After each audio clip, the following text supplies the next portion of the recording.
Welcome to chemistry class with me, Mr. Rocky, and today we are going to learn about shell electron configuration.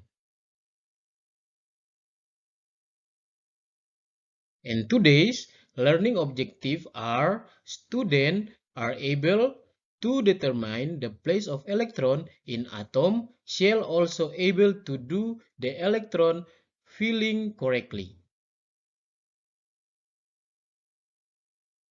What on your mind when you see the picture? Is there anyone think about overload driving? Okay, what will happen if you drive the motorcycle like this? You will be fine. You will possibly involved in an accident. Why does someone is fine? Because they do things against the law. Can can someone drive like that? Sure, can. However, it's not right according to the law, so it is wrong. Just like the driver, electron configuration is also important. There are many rules that have to be followed. To understand this clearly, let's take a look about what is the shell electron configuration. Electron configuration is the distribution of electron in the atom shell. An atom has three subatoms, which are proton, electron, and neutron.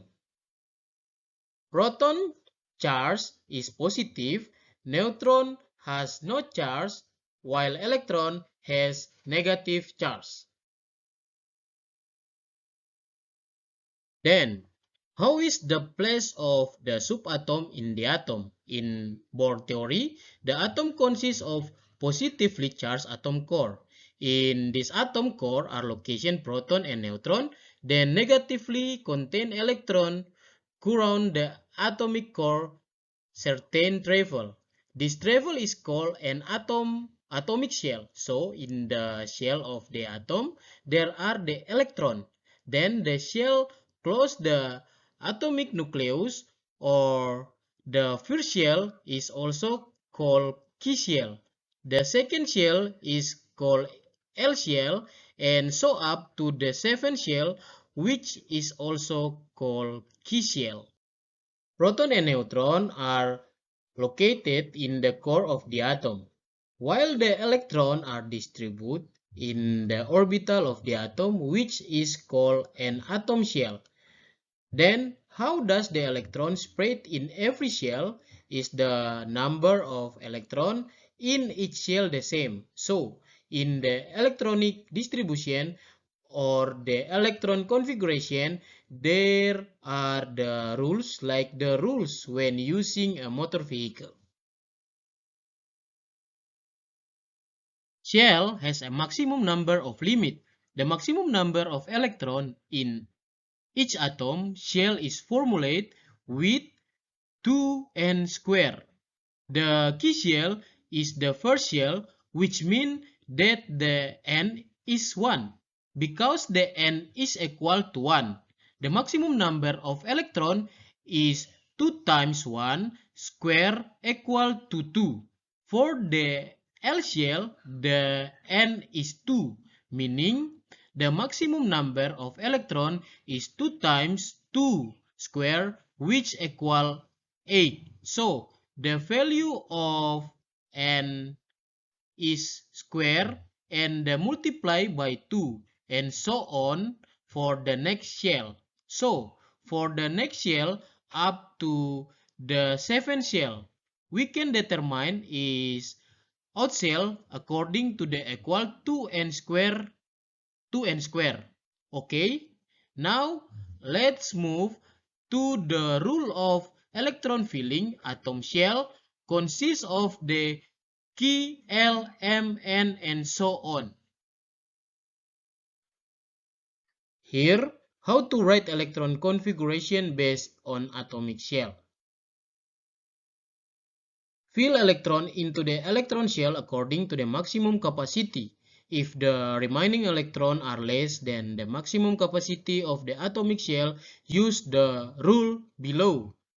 First, if the remaining electron configuration are less than 8, then all these remaining electrons are filled in the next shell. If the remaining electrons are more than or equal to 8 but less than 19, then 8 electrons are filled in the atomic shell while the rest follow the first rule. If the remaining electrons are more than or equal to 18 but less than 32, then 18 electrons are filled, while the rest follow the previous rule.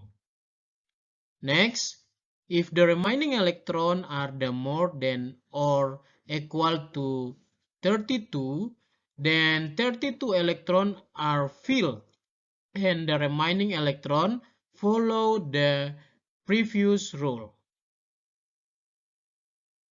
What are the benefits of studying the electron configuration of the shell? There are several benefits when we can determine the configuration correctly. First, we can know the location of the electron in an atom. Second, we can find out the location of the period in the periodic system. And the third, we can determine the location of group in the periodic system. Why? Because the number of shells is the same as the periodic, and valence electron indicate the group of the atom in the periodic system. Example, the calcium atom has an atomic number of 20. First, we fill the electron into the atom shell according to the maximum capacity, but do not exceed the number 20. The first step only ends here because the number of electrons remaining is 10, while the maximum capacity of the third shell is 18. So we can write 2, 8.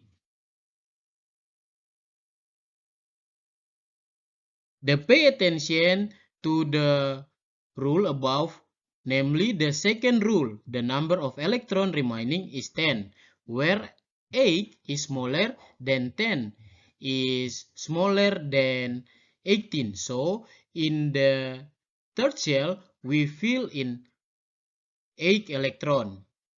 So we can write 2, 8, 8. And the point, the remaining electrons are 2 electrons.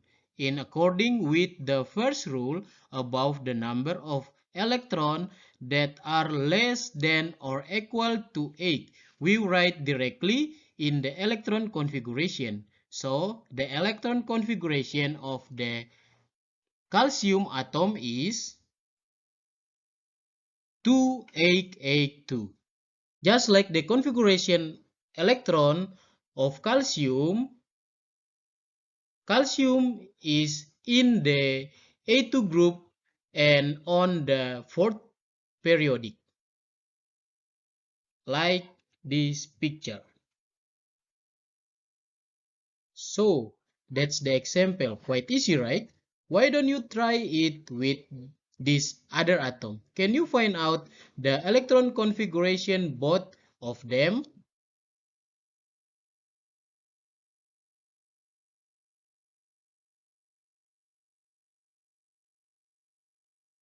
Phosphor and sulfur. Can you try it?